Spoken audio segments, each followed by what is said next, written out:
Okay, hello everybody. We are live right now. Welcome to the first ever Café La MaMa Live. This particular Café La MaMa Live is curated by Theo Cote. I am not Theo Cote, though. I am Pierce Redmond.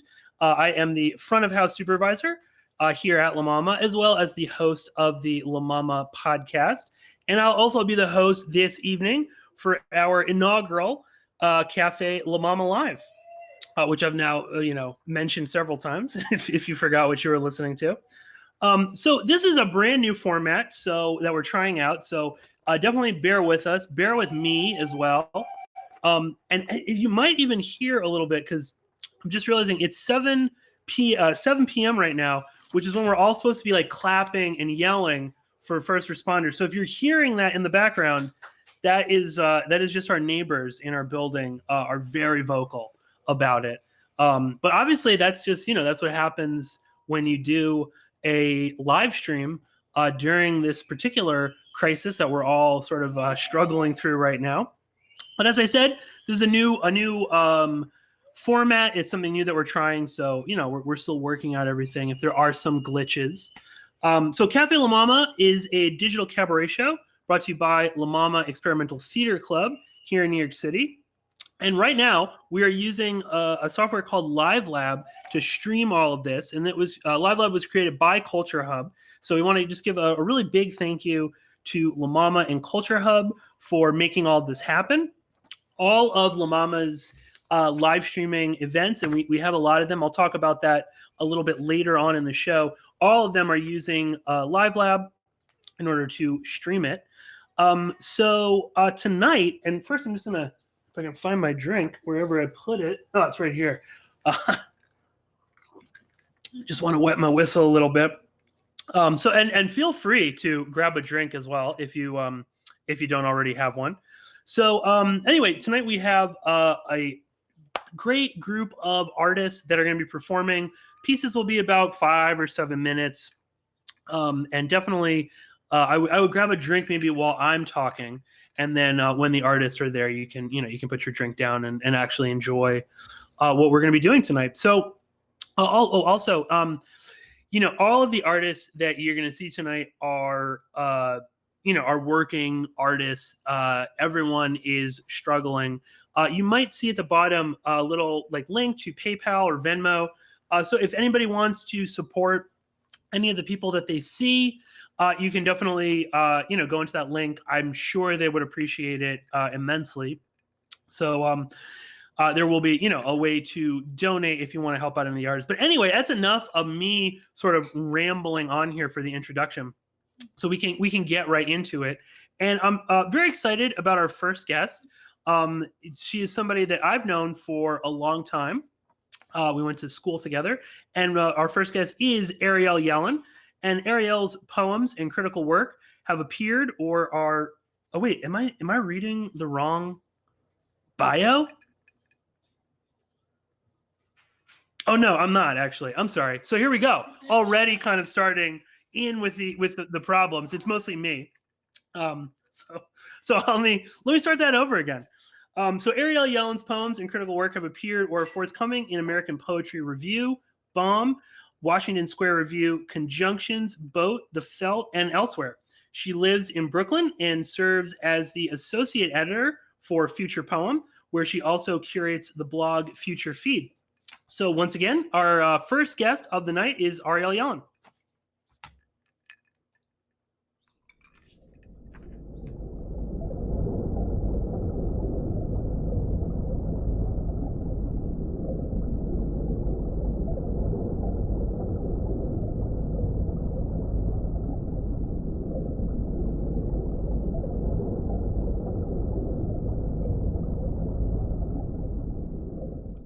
Hi, thank you, Pierce, for that. Thank you, La MaMa, and thank you, Theo, for curating. So these are work poems written pre-pandemic, but work has only become stranger and more isolating. So just start. This is I was working. My second job was waiting in a window behind the window of the job I was on the clock for. My third job was scheduled for that evening, but not yet confirmed. My fourth freelance job wasn't active per se, but I was actively pursuing clients. After much consideration, or to be more precise, after being forced to act on what I'd been denying for many years, and the feeling of finally acting was like a breath of air, and the air very much like a vacuum, I decided to quit everything but work. I quit my friends, quit living with the human I shared a life with, for I was about to quit everything we shared. My meals became quick. I stopped seeing a therapist. That perfectly abstract yet persistent weight on my body and psyche at last let up. It rained. Information became fluid, smooth. I could now fully take on the professionalized work that somehow generated getting and doing more professionalized work, which was the only way out of the perfectly abstract yet persistent weight. It wasn't the more jobs I had, the more money I made. It was the more jobs I had, the more I could work. I didn't have to answer to a therapist about why no pleasure. I could have no pleasure and work. No one needed me because I quit everyone. So my attention could always be split evenly in 4 places at once: my first job, my second, my third, my fourth. At any point, a fifth would come along, automatically multiplying as they tended to. When I arrived home, the human I once shared a life with wasn't there to say, "I'm so happy to see you." No one was happy to see me. And so at last I could work. No one said, "It's okay." It wasn't okay. Thus, my work flourished. And though they once loved me, no one tried to reach me. Meanwhile, new platforms continued to make themselves available.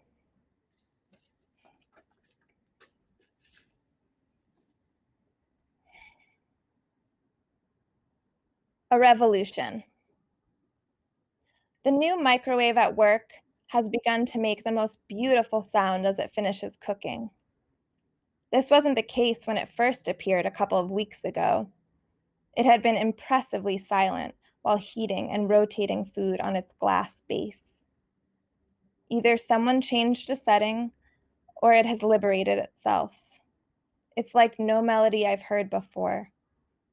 I've begun singing in harmony with it when it plays, specifically the alto part, and I've been adding a note, the minor third, before dropping to the lower fifth to finish the song in unison.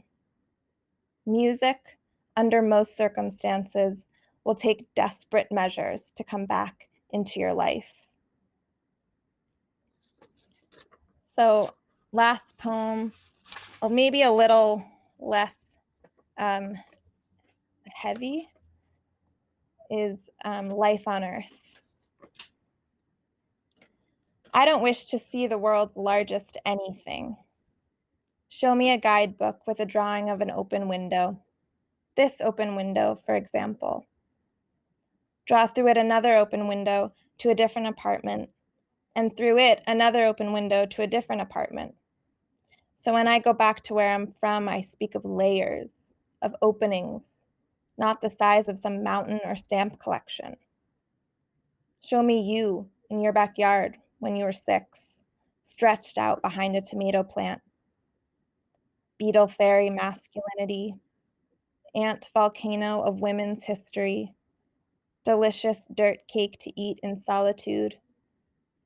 Deliver me experiences to match these field notes I was hoping to take. I thought you could take me on a tour of you, but you say that takes a lifetime. What is lifetime? Making memories, making sex, 25 years of sleep. Where I'm from, they want me back. I've let them know I'll be here in one lifetime. Thank you.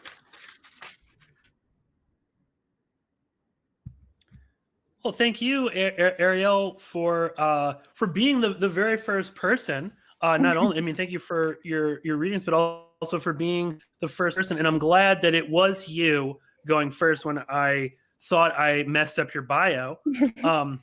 So I'm glad it was a friendly face, and we were both remarking that this is like the second time in a long time that we have both performed together. So that's a wonderful. I don't know. I guess like I was gonna say like happenstance, but it sort of sucks that we have to do it digitally. But nonetheless, I am glad that we got to do this again. And Ariel, could you just let the viewers out there know where they can go if they are interested in seeing more of your work? Sure. I have a website. It's my first name and last name .net. ArielYelen.net. Excellent. And well, Ariel, thank you so much for joining us. Thank you for sharing all your work. Is there anything like you want to just quickly say about maybe art under COVID? I know that's like kind of lame. Everyone is probably asking that. How are you faring with it all? I'm totally unfocused. No art is happening for me, but I feel like that could change. I mean, there's just a dark cloud at the moment, but maybe I'll get used to it, and then I could start making art again. Yeah, I definitely feel your pain. And I think it is hard to make art. It's really hard to make anything, really. Yeah. Except aside from a good drink, and that is just a really cheesy way of saying. No. I was gonna say a friend of mine was asking what I was drinking, and it's a gin and tonic. It is a little dark in color because it's a fresh tonic. But anyway, that's a hokey way of. Yeah, I know. I feel like it's like an infomercial or something. But anyway, Ariel, thank you so much for joining us here. We hope to have you back maybe when this dark cloud is somewhat lifted. Let's do it. Love you. Thank you. Love you too. So up next we have Office Culture. Office Culture is a Brooklyn band led by singer-songwriter Winston Cook Wilson. He also performs music as Winston C.W. So up next is Office Culture.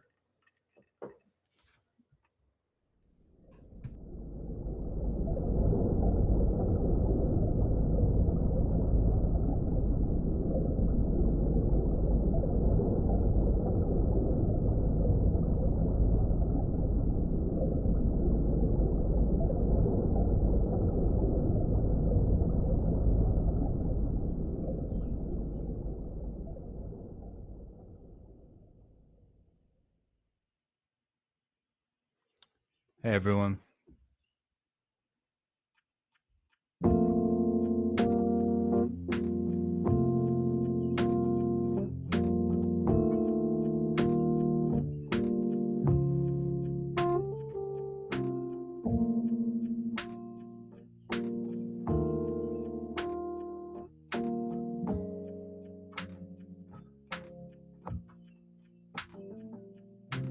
I don't seem like the type, but these dreams are somebody else's, not mine. My dreams had legs, they had their own time zone. You could see them build up in my eyes, and we would work through the night just building a model of our lives. I thought those days were behind us. I catch those little reminders. I catch those little reminders. Those little reminders of our love.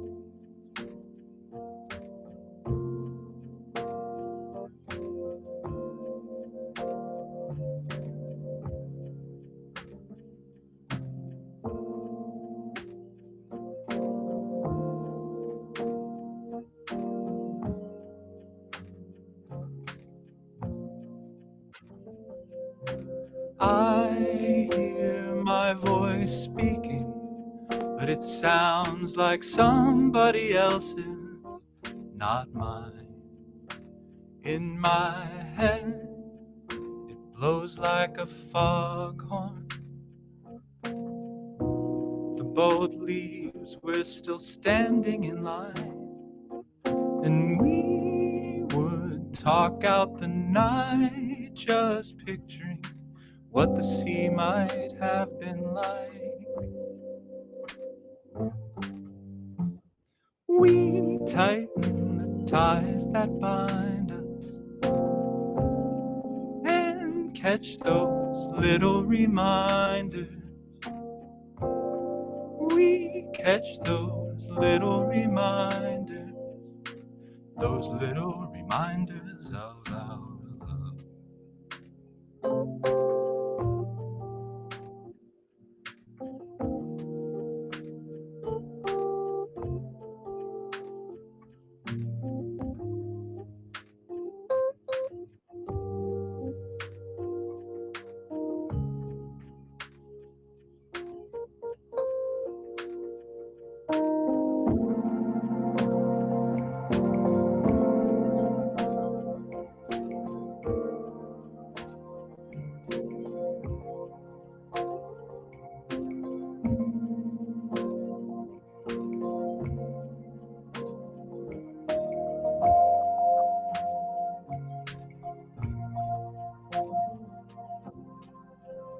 We pray that no one will find us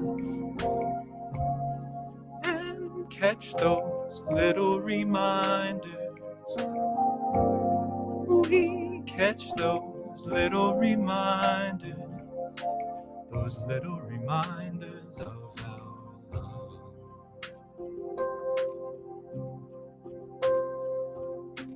Those little reminders of our love.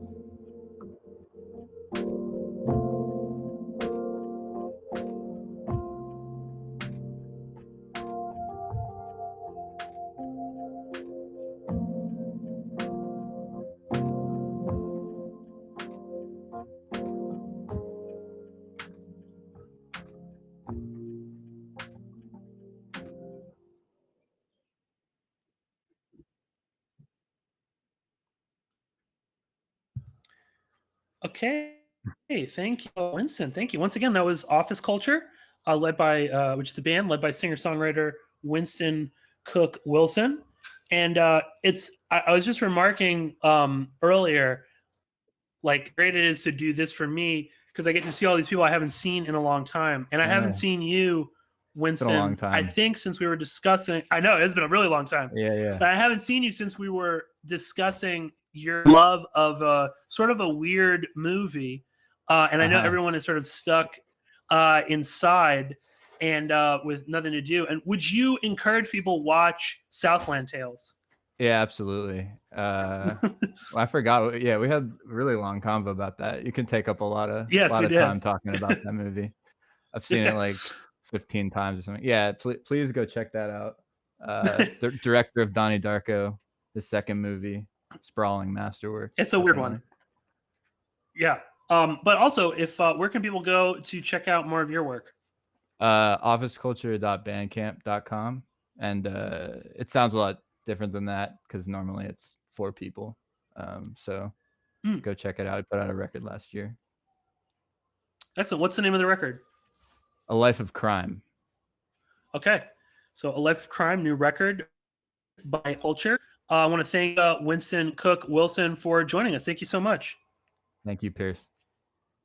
Absolutely. Well, moving right along, up next, we have Rebecca A. Layton. And Rebecca is an artist and writer based in Berlin, Germany, and Brooklyn, New York. So in just a few seconds probably, we will be back with Rebecca A. Layton.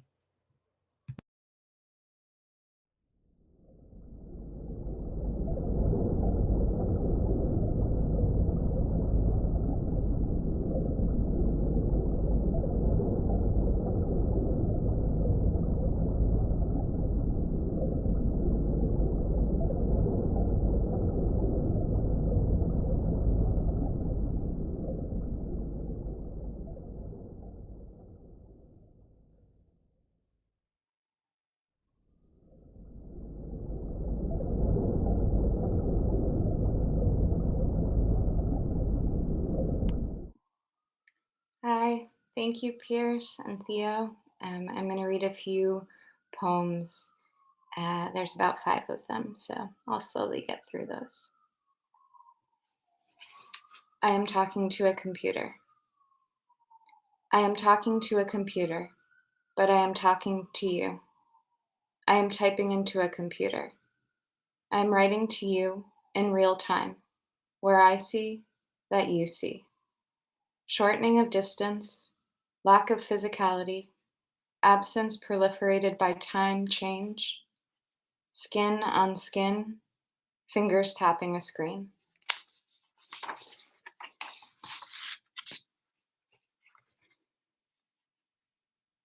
Waiting, waiting, waiting, waiting, to be stronger, to be more focused. Waiting, waiting, waiting, for a time, the time, more space. Waiting, waiting, waiting. Her hand reaches in from the edge, like it's reality, coming into focus. Waiting, waiting, waiting. Manicured red nails, are those hers, square or oval? Waiting, waiting, waiting. Veins over skin, remembered smoothness, but breathing, intensifying, legs wobbling, clutching but asking to hurry. Waiting, waiting, waiting. In waves, it comes and goes, it comes and goes. Then for days a silent feeling, a silent masking, a separation of thought processing or remaining stuck, unable to move through, to my lips, eyes, waiting, waiting, waiting, for sick days, for no days, for time, the time to care.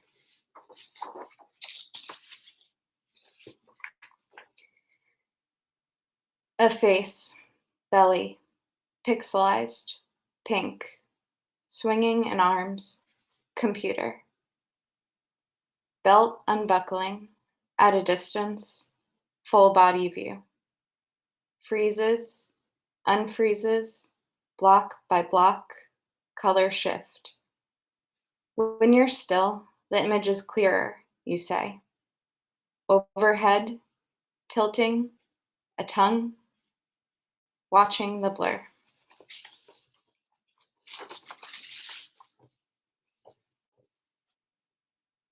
But time breaks down, reduces and expands into endlessness, openness, within the restricted structure of organization. Clocks and zones to function more effectively, mixed with the boundlessness, the ease of constant contact outside of the physical realm. I remember and I forget how it feels, your cheek pressed against my face, how to have both, connection to data and memory, tailored memory, and images recorded, preserved, countless. Which reality was the real reality? Okay, this is the last one. Your body becomes distorted. Limbs melt into colors looking liquid, even though before assembled, straight and solid. I hold in my hand your hand on a screen, pointing a screen to show me the body parts that then sit in my hand on the screen getting warmer. I see the screen. I see your body. I see you sending back to me refractions, hitting tower after tower. I hold it in my hand. I hold your body in my hand. The connection disconnecting in my hand, while while waiting for beeping to stop, to signal a stronger, faster connection. I hold your words in my hand. I hold them in the moments it takes between your fingers hitting the letters, the predictive words, and the time it takes to arrive. Typing scrolls, I wait on words, images, videos, immediate, not immediate, streaming, creating a further confirmed, compressed feeling of inescapable distance. No device can replicate the feeling of a mouth, hands, or liquid limbs. Thank you. Well, thank you, Rebecca, for joining us here for Café La MaMa Live. Thank you for reading, and I think this will probably be like a theme because I haven't seen people in so long, and if this is worth it for me, if nothing else, then I get to connect with people I haven't seen in a while, including you. So yeah. I'm grateful just for that. Me too. Rebecca, please let the viewers know where they can go to find more of your work. Best is to follow me on Instagram. My handle is at Rebecca Ariel, Ariel with 2 L's and an E. That's the best place to kind of directly connect with me, and then I can send you to my website and to my other work. Excellent. Well, once again, that was Rebecca A. Layton. Thank you for joining us. And up next, we have Annie Rigney. Annie is a New York-based dancer and choreographer, originally from Berkeley, California. She graduated from the Dance Conservatory at SUNY Purchase and apprenticed with the Batsheva Ensemble, performing works for Ohad Narin and Sharon Eyal. She has danced with Inbal Pinto and Avshalom Pollock Dance Company, as well as performing for years, in Sleep No More, Punch Drunk's acclaimed immersive theater show. She is currently teaching and creating her own work in and around the New York area. So once again, up next, we have Annie Rigney.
Okay.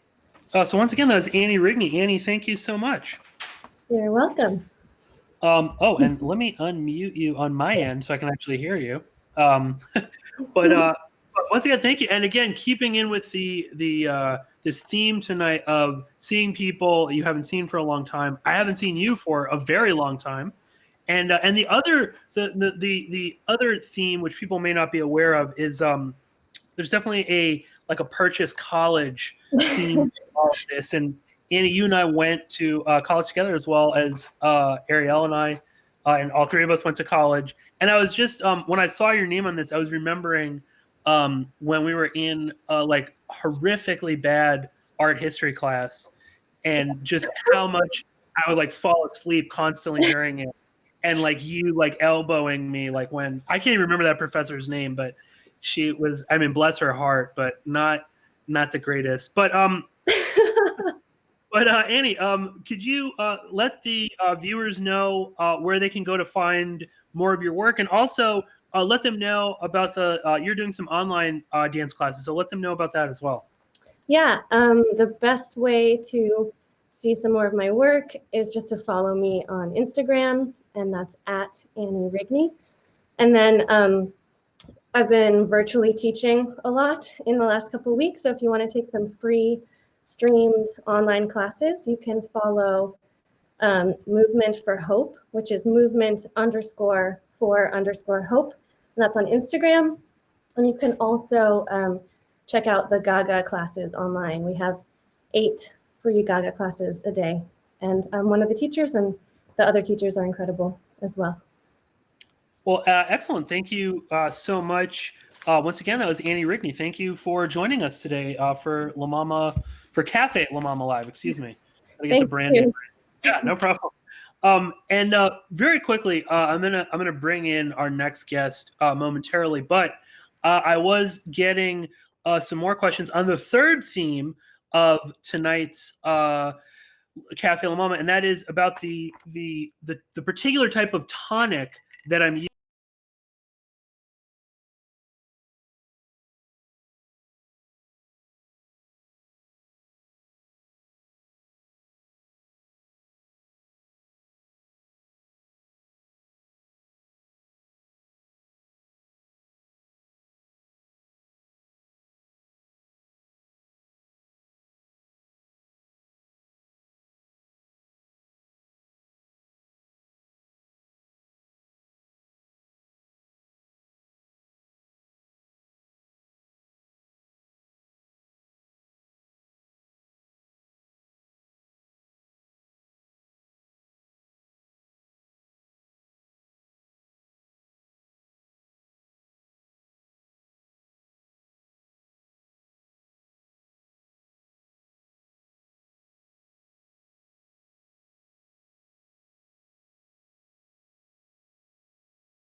That's okay.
Okay, so we're back and we're live. Hopefully you can hear me now. So again, like we said, this is a work in progress. So obviously things like my audio going out are to be expected. I just want to quickly we'll do a few little things there because we missed them. One, I think I got cut off in the middle of the discussion I was having about the color of the tonic in this. That's because we're using a friend's recipe who makes tonic syrup. That's why it's brown. And also, I just want to thank everybody in my phone book for texting me to say that they couldn't hear me. It was extremely helpful to see all those texts. So thank you, and please do. If you're watching this at home and you don't like my attitude or what's going on, I definitely encourage you to text me in the middle of this. But without further ado, we're going to move along to our next guest, and that is Amy Lawless. Amy is the author of the poetry collections My Dead and Broadaxe, both from Octopus Books. The chapbook, A Woman Alone, is out from Sixth Finch. She is also the co-author of the hybrid book I Cry, The Desire to Be Rejected, from Pioneer Works. Her poems appear widely in print and online, and she is the recipient of a poetry fellowship from the New York Foundation of the Arts. Amy currently lives in Brooklyn. So once again, up next is Amy Lawless.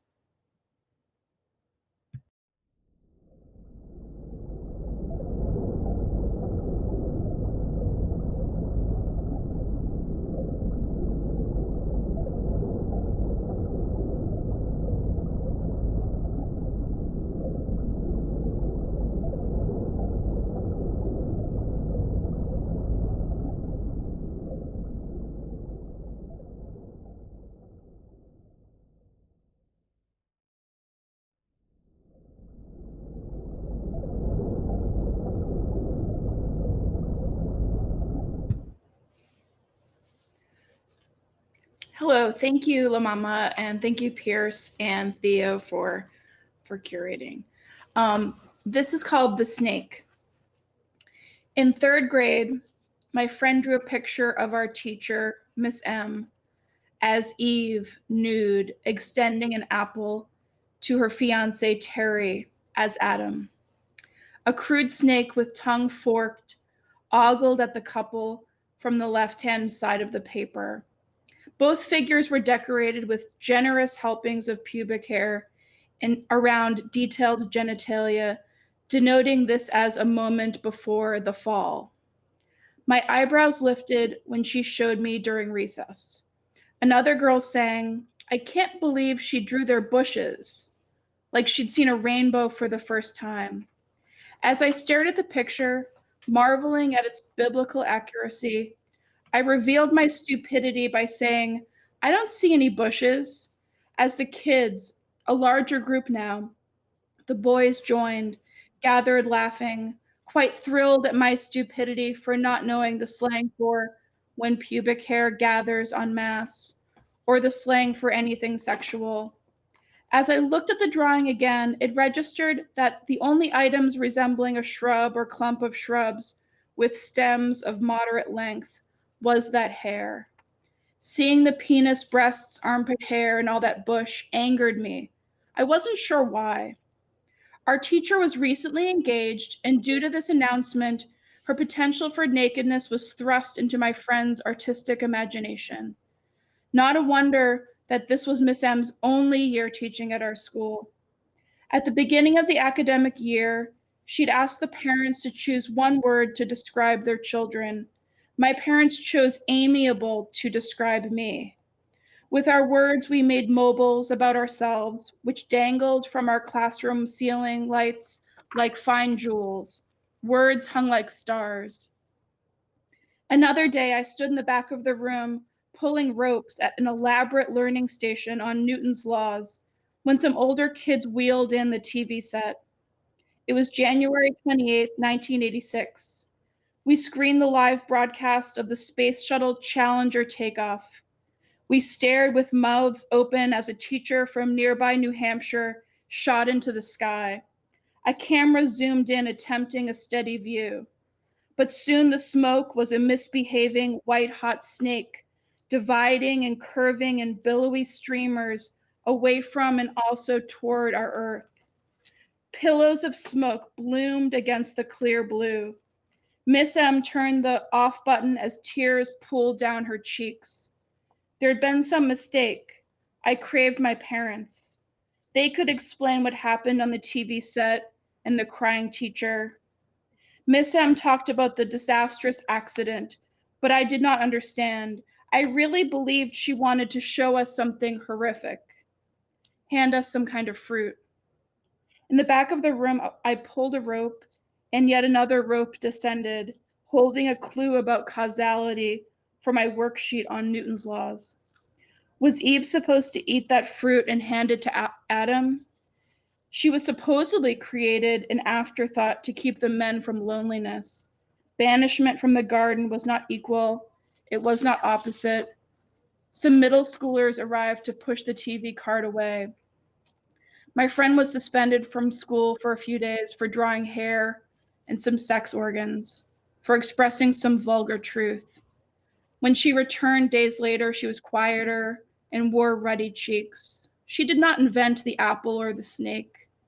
She did not invent bare breasts or the shame of nudity and sex, or the likeness of Eve to Miss M, or the likeness of Miss M to Krista McAuliffe, the first teacher in space. A teacher exploding and splaying across the screen into smoke and into the Atlantic Ocean was another sort of nakedness. This was a greater shame. What did McAuliffe know about being a teacher, an astronaut, or a mother? All that knowledge offered to Eve in an apple was now not even snaking through a toilet to clean out somebody's shit before it flowed into an ocean. God told Adam that if he ate the apple, he would die, and I guess that's the truth. I snapped my pencil in half under my desk, just to know how it would feel to break in my hands, just to know the sound. And this is called Counterpart.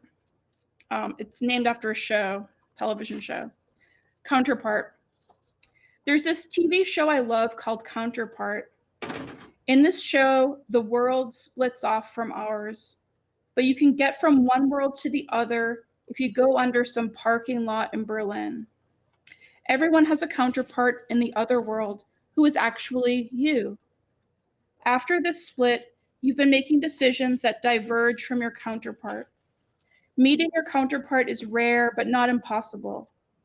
A swine flu decimates the population in the other world, And as a result, we have better phones and they have better medical care. They don't eat pigs.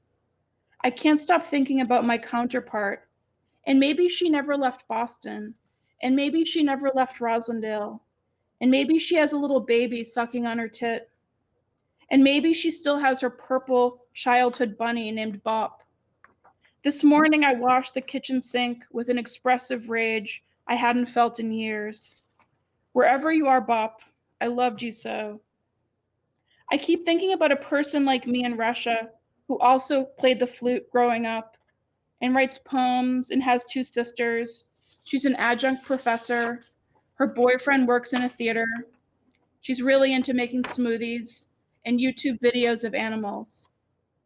I passed this dumb set of stairs the other day where I sat with my friends before high school began. I remember telling them about these Allen Ginsberg poems I read.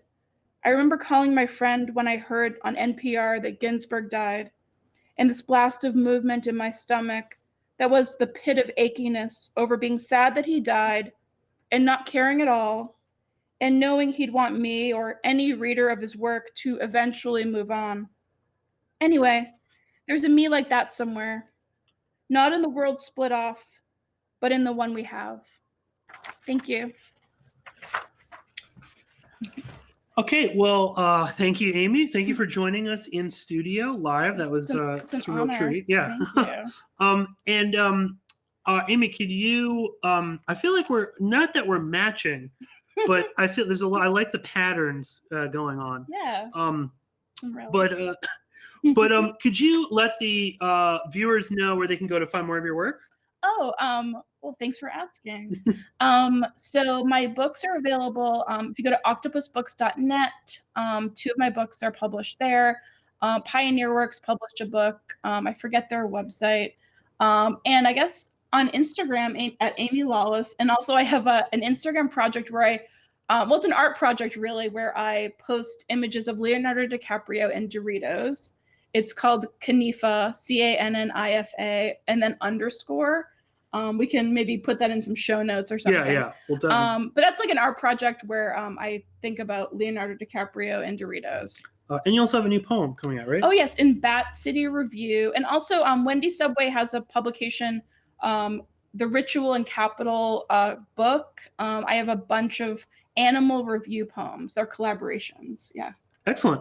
Well, Amy Lawless, thank you for joining us. Thank you, as I said, for in studio, very special. It's a lot of firsts here for Café La MaMa, including in studio performance. Yeah. And up next, we have a very good friend of mine, Jeremy Wiles-Young.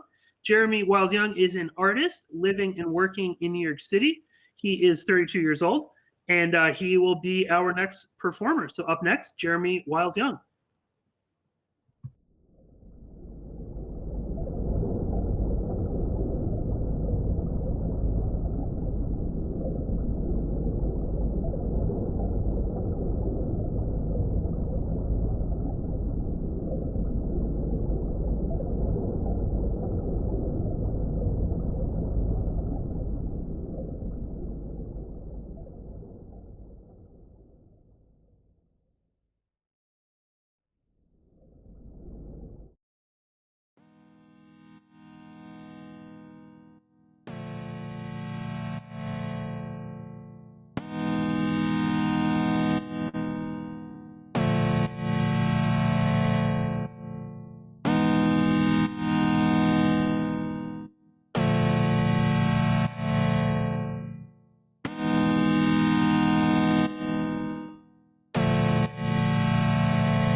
Okay.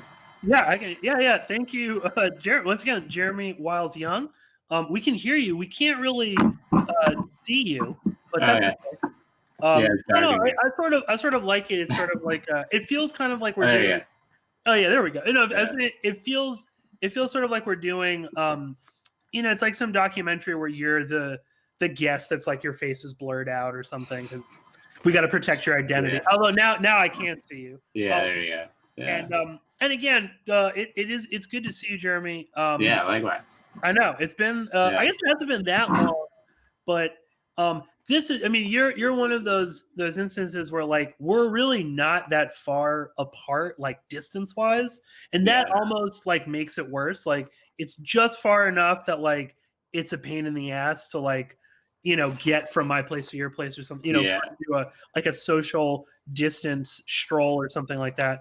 But it's good to see you digitally. And can you definitely let the viewers know what it is that like the setup that you were using for your performance? Yeah, I'm using a custom PD patch of software called Pure Data, and I wrote it all for myself, and I used this library that I put up online that's publicly accessible. Excellent, awesome. Yeah. And Jeremy, let everybody know where they can find your work if they want to follow it. So I have an artist's website. It's Jeremy W-Y, Jeremy W-Y, oneword.com. And that's where like all the software stuff is and also all my work. Oh, cool. So can people download a lot of this stuff? Yeah, it's a library. It's not accessible yet, but the idea is to make it much more accessible. Yeah. Excellent. Yeah. So once again, Jeremy Wiles-Young, thank you for joining us for the first Café La MaMa. Yeah. Yeah. And we're I know. Sorry, I keep saying yeah. Cool. We're moving right along. We're at the end. I can't even believe it. Good timing. I'm nearly done with my gin and tonic. But the time really did fly. I'm kind of like feeling, I'm feeling a little loose. Like I want to, do, I could do another hour of this. So, so hopefully next time around, we'll have some more performers joining us, so I could get a second drink in me. I hope I'm saying this now as obviously it's live. Like I hope my light is okay. I feel like my face is looking a little dark. But that's something we'll fix up later, I guess, right? But anyway, our final guest is another good friend of mine, Evan Gill Smith. Evan Gill Smith's poetry has appeared or is forthcoming in Conjunctions, Washington Square Review, Atlanta Review, Prelude, Epiphany, Shrew, No Deer, and Horse Thief. He lives in Brooklyn and teaches writing in the CUNY system.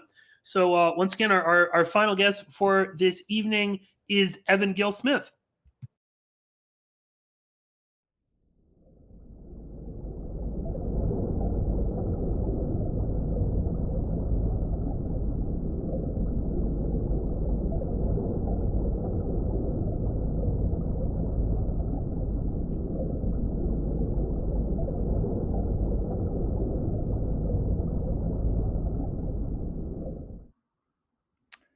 Hey, good evening. Thanks, Pierce. Good to see you. Liking the new haircut, the quarantine haircut. You got to get your quarantine do going, Thank you, Theo, for having me. And of course, La MaMa. I'm honored to be here. I'm feeling a little sentimental, not seeing people that I miss. I grew up in Buffalo, New York, so I'm going to read a few poems about Buffalo tonight. And this first one is called Gertrude Stein in Buffalo. A rose, is a cop in a hot tub, is a winter city jalopy with its wheels chopped off. Sometimes when I play with language, it ends up playing me. I talk peace and love for my fellow human beings, yet walk around all day telling words what to do. I'm one bossy ass elocutionist, always expecting people to know what I mean. I had a friend who printed money, then soaked it in lemon juice and put it in the microwave to make counterfeit bills. He got caught and I never saw that friend again. A rose gets the aroma, but gets the thorns too. A rose gets its crappy tattoo on so many forearms. Buffalo is a city in the Rust Belt, which is a metaphor for all its industry leaving. You know what I mean? Rust is a flower passed around and sniffed by CEOs. A rose is a foreclosed home, is a permanently creased easy chair, is a jury-rigged stereo in the trunk of a Chevy Cavalier. A poem is a grain elevator dipped in graffiti, obscuring my view of the Eiffel Tower. We used to call it the Chevy Cavalier to make it sound a little fancier, but that was the #1 car in Buffalo for a long time. This poem's called Jankos, about the large jeans from the 90s, but they're coming back. I see the kids wearing them. Jankos. I begged you to buy me Jankos once, Mom. I think they cost $55. It was difficult for both of us. I looked ridiculous parading myself around the mall in those giant tubes of denim, all that cheap blue fabric between my skinny legs and you. I didn't know what I wanted back then. I always tried to get away from you. You who sprinkled glitter on a snowman's face to make homemade Christmas cards. Or you who did that swimming dance from the 60s or maybe the 70s, where you held your nose, bent at the knees, and with your other arm feigned ripples of water. You tried to tell me the story of a bullet lodged in your Uncle Fritz's head. He was a butcher and your father was a grocer and a butcher too. I never knew him, but was upset to find out he was bald. This is how it was. I chose hairline over history in my oversized jeans. One time you let me skip school to help you clean out your mother's house, and I found a box full of her handwritten cookbooks. Leafing through their pages, I felt the hours she put into transcribing her recipes and became hypnotized by the bend of her cursive, the patient loops of her lowercase j's. And I saw your fingers, slow and pink, caressing the edge of those pages. Do you think we ever really see anyone again, Mom? I mean that these moments seem gone. Like when it was cold and you put my sister and I under a fake cardboard chimney, then wrapped us in towels. I was never supposed to forget that, but I did. I still do. And I've yet to figure out what I want. Maybe thinking I will is the problem. It could be life just doesn't make sense.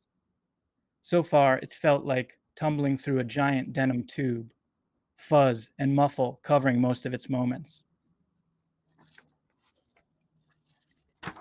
And this is a poem from my cousin Jeffrey. It's my last poem. Thanks again for having me. Cousin Jeffrey.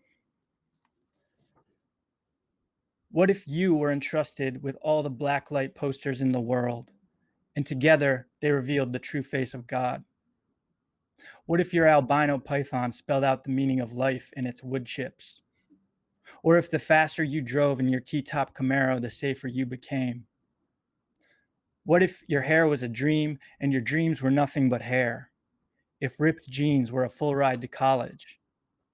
What if a barbell in your basement bedroom trained you to love? How much can you bench press? A suitor would ask.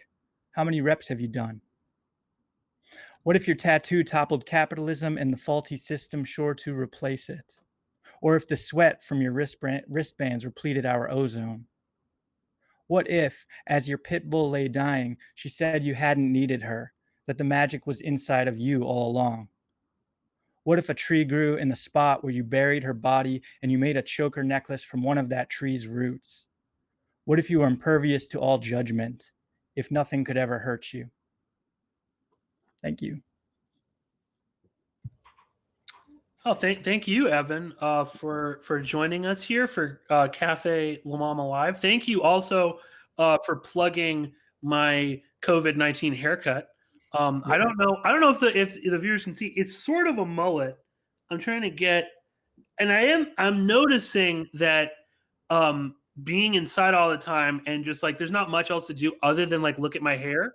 And I'm noticing how difficult it is to really find the right shape. Like I washed my hair today, like thinking like, oh yeah, I want to look nice. And I actually think the mullet looks better when your hair is a little ratty. So I'm learning that. I also learned a little bit about you, Evan, when you're talking about the Jinko jeans. And I don't know if I like specifically ever asked my parents for a pair, but I know that they like the answer was no before they were just never going to do that. Yeah. The right answer. Yeah, exactly. But my parents or my father did relent and bought me a pair of you'd probably remember these soaps, those like asinine sneakers with like the grind thing. You were freestyle walking. I was freestyle walking, everywhere. Until I think I got like some, not like a real problem, but like my feet were just like killing me. And then I think my dad was like, "Oh, great!" So just like $100 on painful shoes. Those have to be terrible for your arches, I would imagine. Yeah. There's like no support at all. But anyway, Evan, thank you for joining us for this first Café La MaMa live. It's great to see you. As I've been saying with all the guests, are all friends of mine, and it's great, like for nothing else than just like it's an excuse for all of us to get together. And it's wonderful to see your face. Before we end tonight, Evan, please let the viewers know where they can go to find more of your work. Yeah, my last name is Smith, so I have to go use the middle name, but evangillsmith.com, or my Instagram is Evan_Gill_Smith. What did I say? Underskill? Underscore. You know that long. Yeah. So, that's another way. But the website. And that's Gill with 2 L's. 2 L's, yes, traditional spelling. Right. And so I don't know, maybe there's like an Evan Gill Smith with 1 L. And I don't know, maybe he's like a psycho. You may not want to, hit up his Instagram or anything like that. Evan Gill Smith, thank you for joining us tonight. It's great to see you again, like I said. Me too. Thanks, Pierce. Yeah, so we are at an end to the inaugural live stream or episode. I don't know if you like call these episodes. I know what we're calling them. We're calling them like takes. So this is take 1. Thank you for joining us for the very first Café La MaMa live. I want to thank first of all, I want to thank all the artists who performed tonight. Like I said, it was just like a treat to kind of get to spend the whole day with all these people and catching up and just having a fun time in general. I also really want to thank Theo Cote for curating tonight.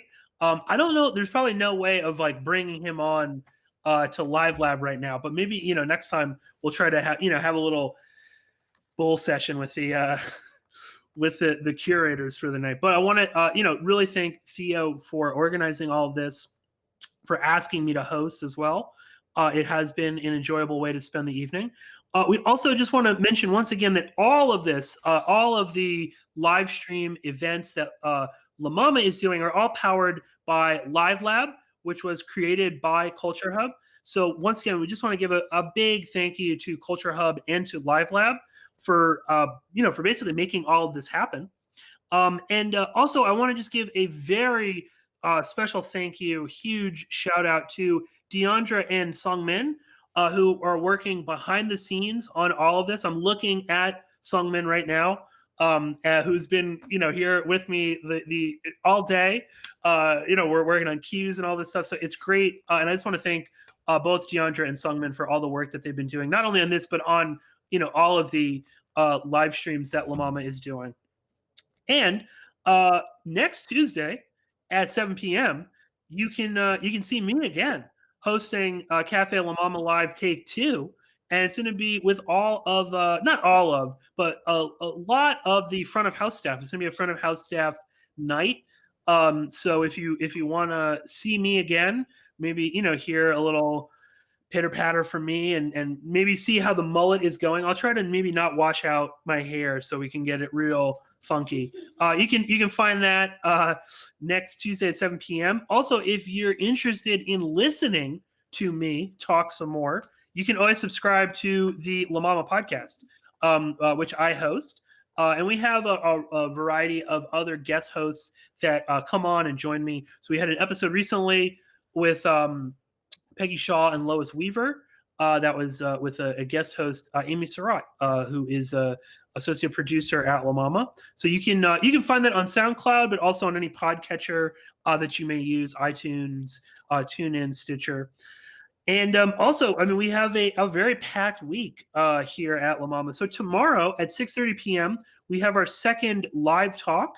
And this particular one will be with the founders of NYC Low Income Artist Freelancer Relief Fund. And they have raised, I think, something in the neighborhood of $80,000 for artists and freelancers. So there's going to be a live talk with the founders of that tomorrow at 6:30 p.m. That's going to be hosted by Ryan Leach. And on Thursday at 4 p.m., we have our very first La MaMa Kids Online. And this one is going to be, it's entitled DIY Mouse Puppet. And if you go to La MaMa, you can see what you'll be making, but you'll learn how to make a very cute DIY mouse puppet. And then Fridays at 8 p.m., we have the fourth edition, the take 4 of Downtown Variety. And Downtown Variety is La MaMa's flagship live streaming performance. So we have a variety of different artists from the experimental theater world. Many artists you'd probably be familiar with if you've come to see shows at La MaMa, and they will be performing. A bunch of them will be performing this Friday at 8 p.m. You can find out more information about the guest set list and who will be there by going to lamama.org. And again, you can find out more information about all of the stuff that La MaMa is doing by visiting lamama.org. So once again, I want to thank everybody for joining me. I want to thank you also, the viewers, for spending an evening with me. And thank you all. And once again, I'm Pierce Redmond, if you've forgotten who I am. And thank you all so much for watching. And I hope you'll be watching very soon.